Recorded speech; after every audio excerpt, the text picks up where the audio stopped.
uparo ding liana reng na hla ama sun na hla kan siam vea uparo ding liana kha zai mi lung leng ti hla phoin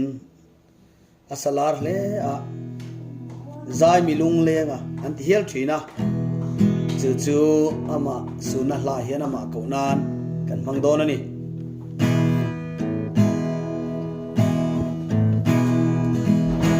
ma ten phong zun phurin kasun chuang vi kem ni zai mi lung le kha pham chang meu chu mo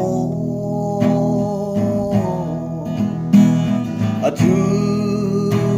le la a zai ri moi te kum sulin a chil long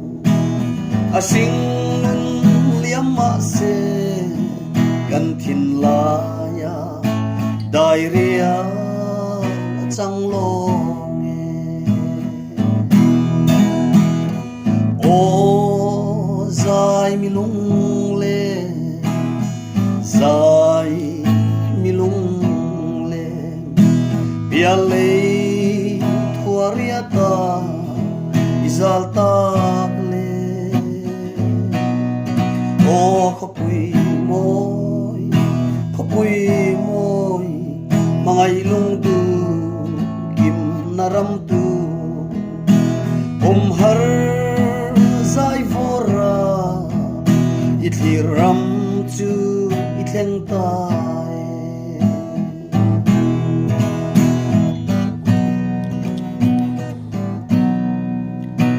vang lai hundu oma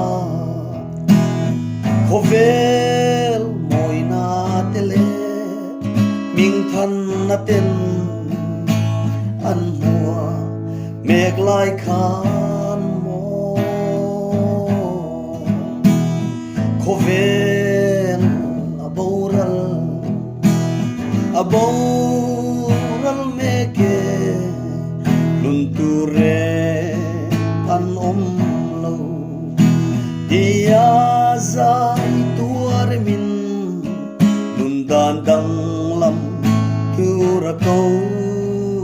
anita o zai mi lung le zai mi lung le bia le thuariata izal tak le o khopui moi mangai lung tu kim naram tu har zai vora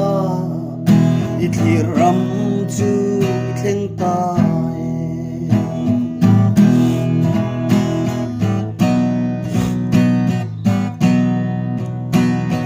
he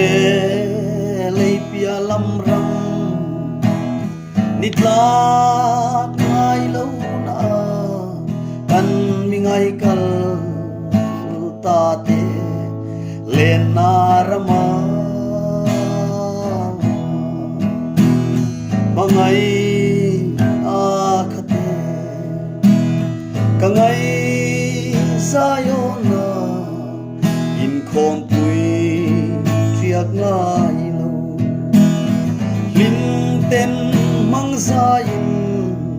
chen nan hun bi ka chia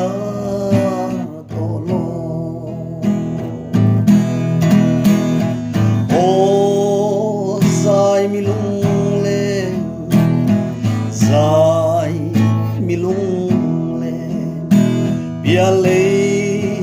thuariata izal ta le o khopui moi mangai lung tu kim naram tu har zai vora itli ram